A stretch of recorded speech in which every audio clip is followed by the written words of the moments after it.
বাপ পরিশ্রম করতে করতে হাতগুলো লোহার মতো হয়ে গেছে, ছেঁড়া জামা নিয়ে বাজার করতে যায় বাপ। একটা জিনিসের দাম জিজ্ঞেস করে, এখানে এক দাম, আরেক জায়গায় আরেক দাম, আরেক জায়গায় আরেক দাম। একটা লাউ কিনতে 4 দোকান ঘুরে, যাতে করে একটু সহজে লাউটা কেনা যায়, একটা সুলভ মূল্যে কেনা যায় লাউটা যেন 2 টাকা কমে আমি কিনতে পারি। এই জন্য 5 দোকান 7 দোকান কিন্তু বাপ ঘুরতেছে। আর এই বদমাইশ এসে ফেসবুকে স্ট্যাটাস দিতেছে নেতার সাথে ছবি তুলা, আমার প্রিয় অভিভাবক। কথা বলেন না কেন?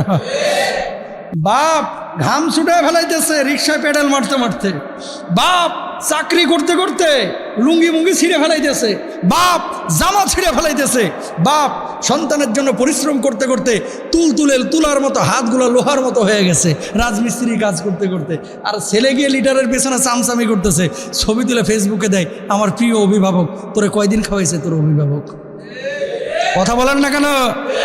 প্রিয় ভাইরা আমার, অবশ্যই যারা সত্য লিডার তাদেরকে আপনি মানবেন, লিডারের কাছে যাবেন যার কাছে দিন শেখা যায়, যার কাছে মানুষের মানবতা শেখা যায়, যার কাছে গেলে মনুষ্যত্ববোধ শেখা যায়, যার কাছে গেলে দেশ প্রেম শেখা যায়, যার কাছে গেলে মানুষের প্রতি ভালোবাসা মায়া শেখা যায়।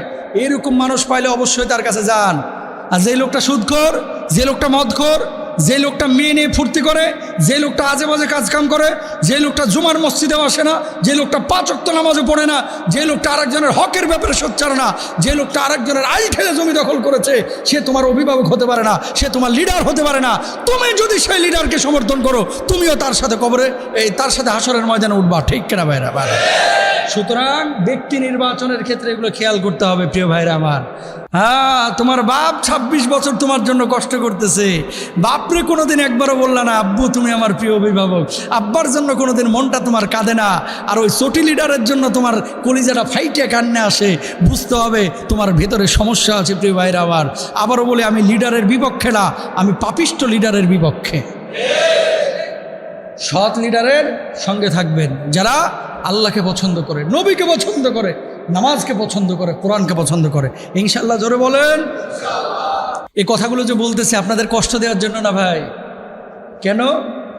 জামানাটা চলতেছে এখন চাপাবাজির উপরে। কথা বুঝতে পারতেছেন? যার চোয়ালের জোর যত বেশি, চাপার জোর যত বেশি, ও তত বেশি সম্মানিত। এখন এলাকায় যেগুলো জ্ঞানী গুণী, যে সমস্ত মানুষগুলো নীরবে চলে, কারণ মানুষ যত জ্ঞানী হয় তার কথাবার্তা তত কমে যায়, মানুষ যত জ্ঞানী হয় তত নত হয়, কথাবার্তা সীমিত হয়ে যায়।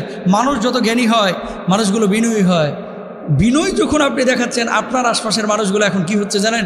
লোকটা বুঝে না, সহজ সরল, অথর্ব, এরকম আছে না নাই? জোরে বলেন। অত্যন্ত সহজ সরল লোক, এরা পাত্তা দিতে চায় না, এরা বেল দিতে চায় না, এরা ধাক্কা মেরে চলে যায়, এরা মনে করেন টাচও করতে চায় না, এরা সালাম কালামও দিতে চায় না, খুব সহজ সরল, বুঝে না কিছু। আর যেটা চাপার জোর আছে, এটার বাপরে বাপ কিচ্ছু করে না, কিন্তু খালি 2 চোয়ালের মাছ দিয়ে, জিব্বা যে আল্লাহ দিয়েছে এটা দিয়ে খালি চাপাবাজি করে। এগুলোরে মানুষ সম্মান ইজ্জত করে। চাপাবাজরে সম্মানিত করবেন না, সম্মান ইজ্জত দেবেন না। আল্লাহওয়ালা যেটা মানুষের জন্য কাজ করে, দেশের জন্য, দিনের জন্য, এরা সম্মান দেবেন ইনশাআল্লাহ। বলেন।